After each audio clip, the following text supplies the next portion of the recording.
Ukraine again attacks Russian oil refineries, and the head of the Pentagon surprises us with his statements during his visit to Ukrainian capital. This and other topics we will discuss right now on our YouTube channel, War and Politics 24. And my name is Iryna Uzlova, and Mykhailo Sheitelman, political strategist, is with us today. Michael, hello, glad to see you very much. Thank you for joining. Good evening, Iryna.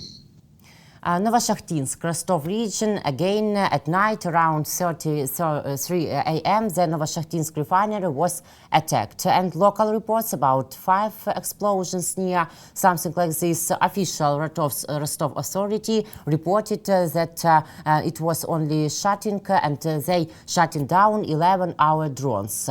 Unfortunately, no fires have been recorded so far, but we understand that this fact indicates another probing of the enemy's air defense system. Michael, we haven't seen attacks on Putin's oil industry facilities for a long time. So how do you think, what do you attribute the return of this trend to? A long time, it is about 2 weeks. Yes, but... frankly speaking, on Mr. Putin's birthday, the president of Ukrainian army was bombing of not oil refinery, but the huge oil storage in Crimea, in occupied territory peninsula of Crimea. And it was in Feodosia. And Ukrainian army attacked the biggest oil storage, which is used by also Russian Navy in Crimea, and also by Russian occupied forces. And the success was so huge that it took Russians 5 or 6 days just to shut down the fire on this storage of the oil and oil products. So that is the permanent tactics or more or less strategy of Ukrainian army to beat exactly the energy sector of Russian Federation. Mostly it is refineries, and refinery is the let's say the cutest target, but it is difficult to beat the refinery because Russians were not so stupid, and they put the counter missile systems around the oil refineries, which they moved from the front line, which is good news. So today our attacks on exactly oil refineries, they are rare, not so often we are doing that. Michael, do you think if the United States asked us not to hit such targets before their election?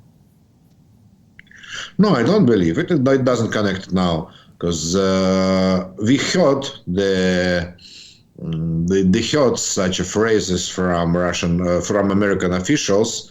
It was in summer.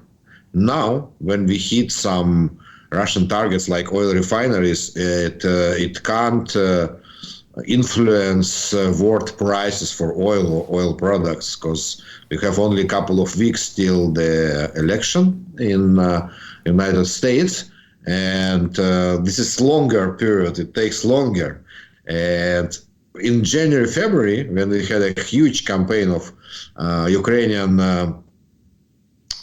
Ukrainian army against Russian refineries, it was really a huge campaign, and Ukrainian army destroyed about 10% or more of Russian refineries, which now we can't compare that. Now, when we hit, for example, this refinery which you mentioned, it could be 1% of Russian production facilities, not 10%, obviously. So it doesn't influence the prices of oil on the world market. And Michael, how do you think, why could the United States be afraid of such hitting such targets on Russia territory? Well, at least economists, they said that it was about in January, February, March, then when we really organized a huge and organized attack against all the energy sector, that I heard it just the theory, I don't know is it real or not, but the theory of economists that when we hit these targets inside Russia, so it influenced world prices of oil and gasoline, and it means that Okay, it influenced also the inflation inside United States.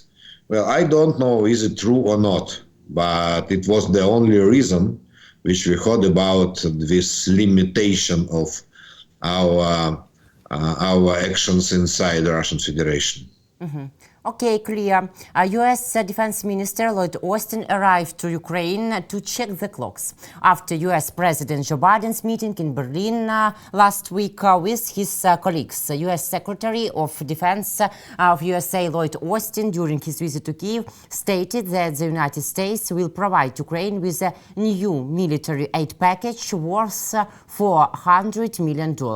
Under the leadership of Joe Biden, the U.S. continues to increase its support for Ukraine, Austin said. According to him, the new package will include ammunition, military equipment and weaponry for Ukraine. Austin arrived in Kyiv today on an unannounced visit. His agenda includes discussions on further assistance to Ukraine, particularly in light of the fact that future aid may depend on the results of the upcoming U.S. presidential elections. We saw a new aid package, but no breakthrough announcements or steps. How important is it to adjust the clocks 2 weeks between the USA elections, and how much of the victory plan could be contained in this negotiation? How do you think? What does this visit signal to you, to us, and to Russia Federation? Well, obviously, Ukraine and US now have two major topics of discussion. We are not connected one to other, absolutely. One is political topic and another one is absolutely military. Let's start from military topic. We have new military factor in this war, which is North Korean army, North Korean soldiers and weapons. North Korean army, in fact, joined Russian Federation's army in this aggressive war. South Korean sources from satellites and intelligence sources, they reported that North Korean leaders, they sent 12,000 of troops towards Russia. Among them, 1,500 like special troops, which are trained now on the border of North Korea and Russian Federation. And Russians, they built some kind of new army based on North Korean soldiers. We don't know, we are not sure how effective will be this army, but we are seeing that last 3-4 months, Russians, they use missiles, North Korean missiles against Kiev and Kharkiv and other cities. And now they will start use also North Korean soldiers. In potential, it could be a very huge number of North Korean soldiers. So, let's start from formal point of view. Does it mean that North Korea started a war against Ukraine or not? Yes. Or does it mean that they just joined Russian army and they are part of Russian army? This is the political decision to decide, okay, what is our attitude, I mean Western attitude towards these moves. But if we say that, let's say, North Korea started a war, then in this case, United States should proclaim the war against North Korea from formal proclamation of war, maybe, potentially. Or to start hit North Korean targets inside North Korea, why not, which are connected to this war. If it is not formal, if we don't recognize that this is the participation of North Korea in this war, it means that Russia hires some foreign citizens, in huge number of foreign citizens, to participate in this war. And in this case, we should take a move against Russian Federation. I mean, political moves again. Some new sanctions or some new military help, military aid towards Ukraine. So I believe that this is the question which our diplomats, Ukrainian diplomats and Ukrainian military personnel discussed with Lloyd Austin. Because last week there was a lot of calls inside the US, inside US Congress, that America should take some move against North Korea or Russia for this union of North Korea and Russian Federation. And President of Ukraine, Mr. Zelensky, in his yesterday's speech also, he spoke a lot about this case and asked our partners, our allies, to react for this Russian move. That is one. That is military. About political topic. This is topic connected to the last week meeting of Mr. President Biden in Germany. In Germany, we were okay. We watched it only on TV for my sorrow. Yes. The meeting between President Biden and Chancellor Scholz and Prime Minister Kim Starmer and Prime Minister and President Macron. Yes. Why I am sorry for that we only watched it on TV, because the initial plan was the meeting of these people with other people, with Mr. Zelensky, with President Zelensky. Initial plan was to organize Ramstein meeting with President Biden as a chairman of Ramstein meeting in Germany.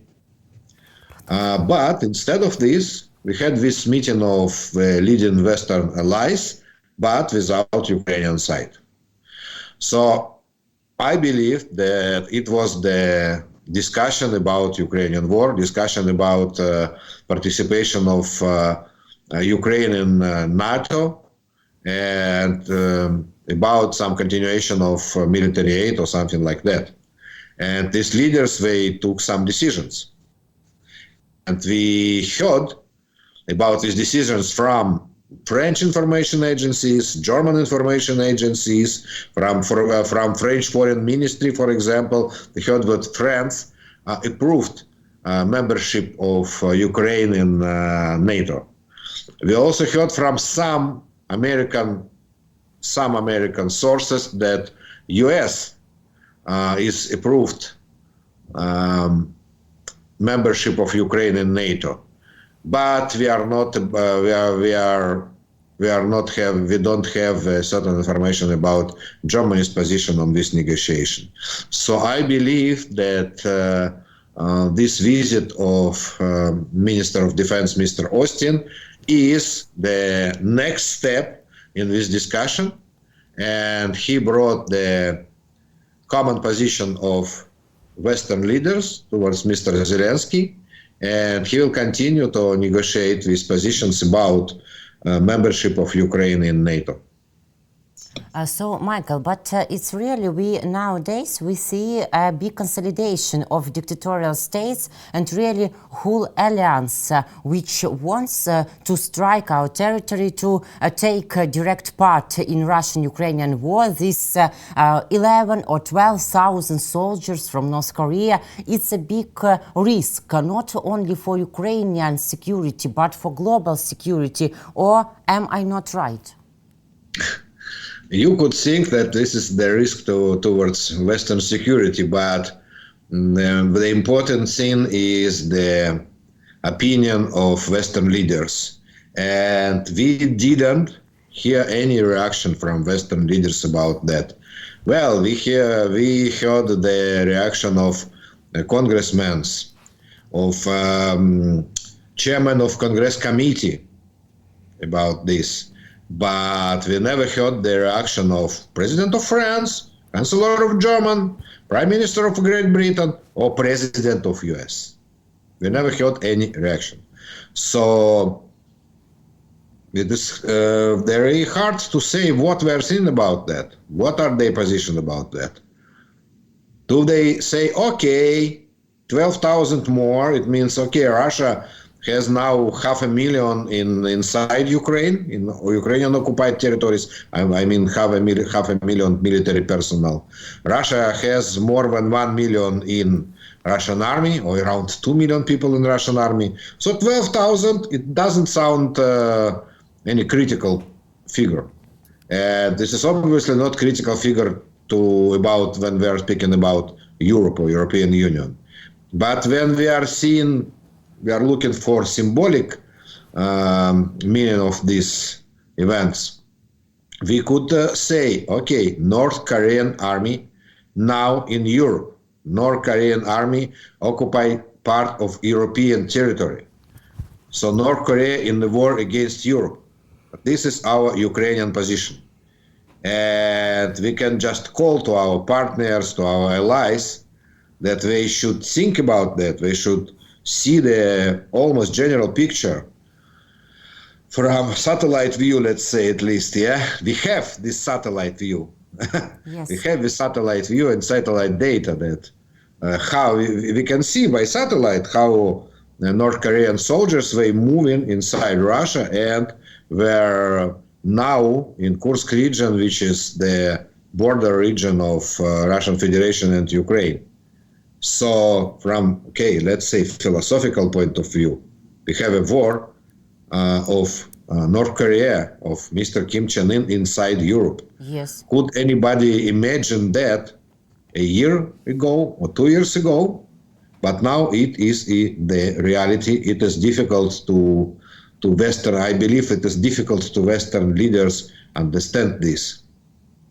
But by the way, we see another picture too, that some of the Korean soldiers have already fled from the training in the territory of the Kursk region because they were left without food and without any explanations of what to do next and how to live after all this training. So maybe they are not very professional, we understand, but the amount of the soldiers are really risky. So which steps can we see from our Western allies to react? Maybe not tomorrow, not during this month or next, but in future. How they should react, Michael?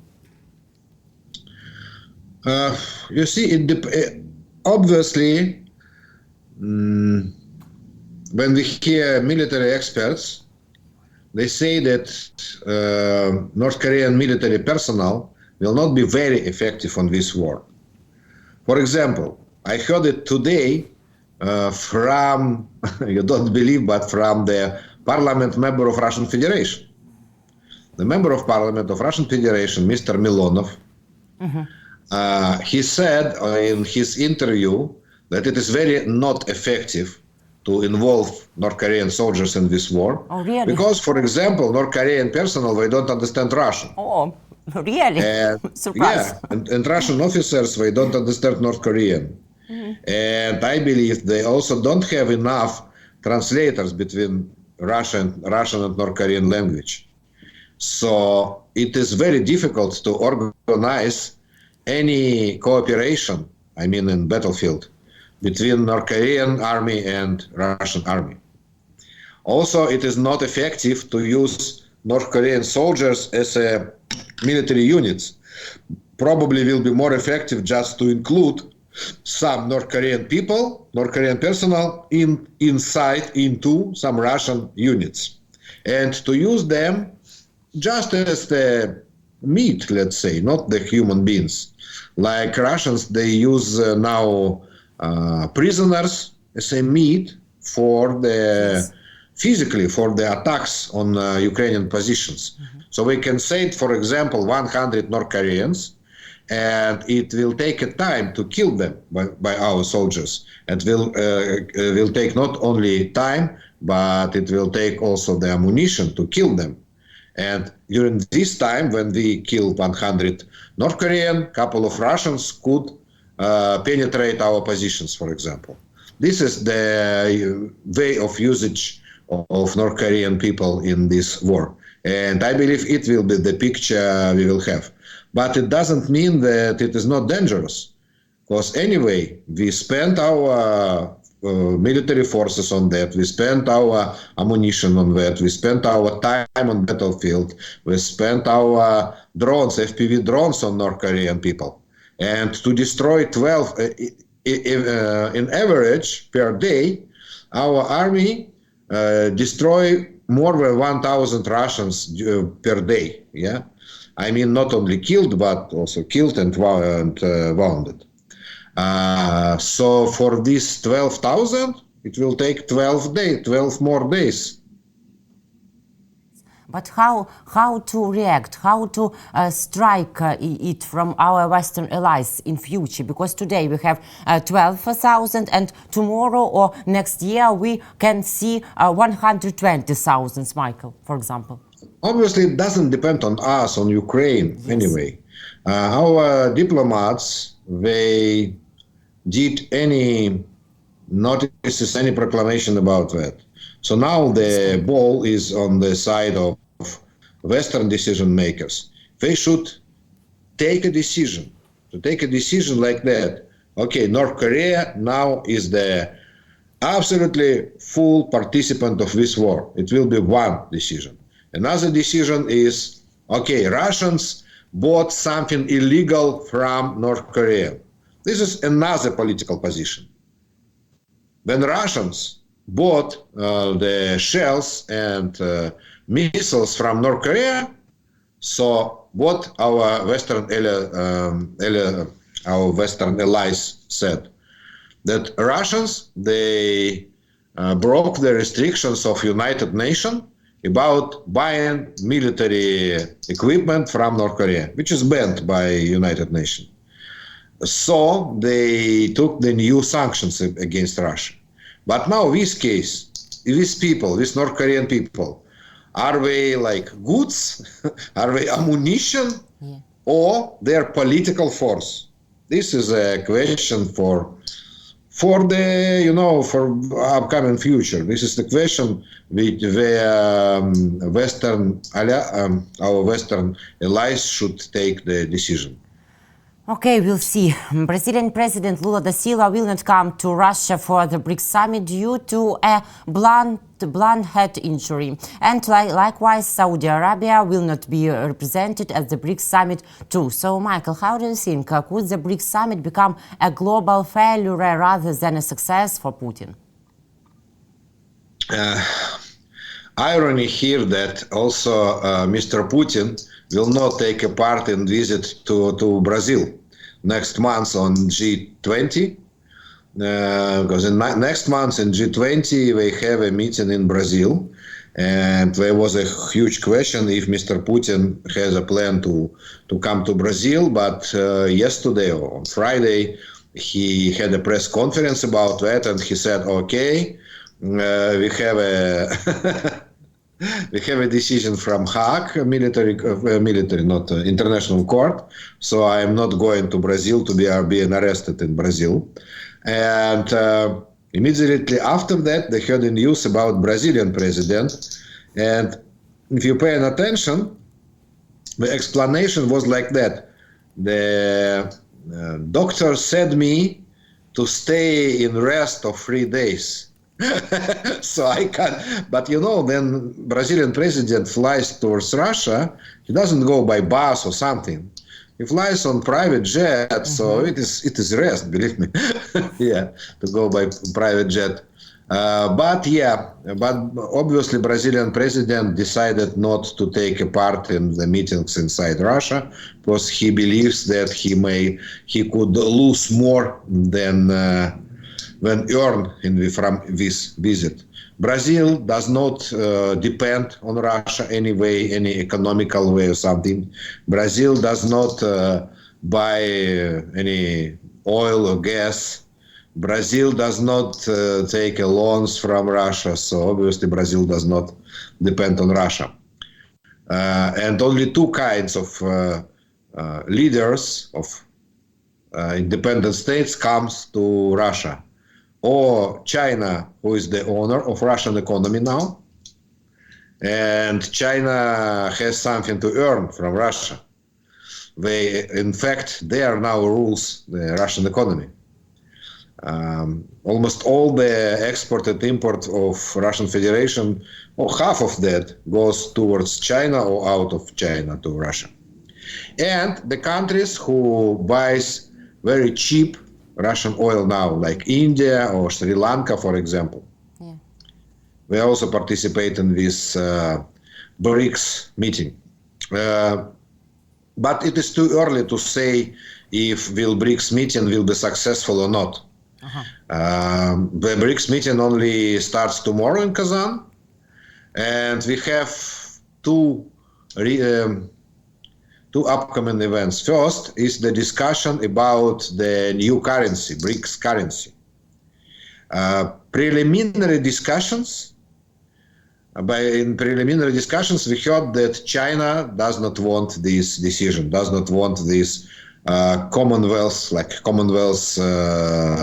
currency, because they understand, obviously, in China, that the reason why Mr. Putin bring this initiative to make the new currency is not economical reason.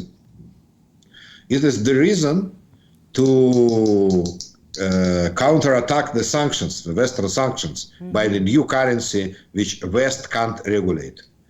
But if, in theory, it is possible to establish new currency which does not depend on dollar or euro and depends only on yuan, it looks like unbelievable, because only 4% of world trade is trade in yuan, and 96% is in euro, pound, yen, and US dollar. But we will see it during the meetings. It will take 3 or 4 days. I don't remember this summit. And after the summit, we could say if Mr. Putin's idea of new BRICS currency worked or not. But we have also one more intrigue here. This city, Kazan, it is on the south of Russia. Yes. And it is about 1,000 kilometers from or less from Ukrainian territory. And in our past, in our war, we had the examples. Then Ukrainian drones hit city of Kazan. Partly, we also hit the refinery inside the city of Kazan. And interesting question, if Ukraine will attack the city of Kazan during this summit. Because it is also the possibility, very realistic, why not? And it will be a big surprise for Putin and his friends. He thinks that that countries are his friends, but we understand that really no. Michael, thank you very much for this conversation. Thank you for your time and for your thoughts. Glad to see you every week. So see you later. Goodbye. Thank you, Iryna. Goodbye. Mykhailo Sheitelman, political strategist, was with us, and I told to him, my name is Iryna Uzlova. Thank you for viewing. Please subscribe to our YouTube channel, War and Politics 24, and believe in yourself and in Ukrainian forces. See you later.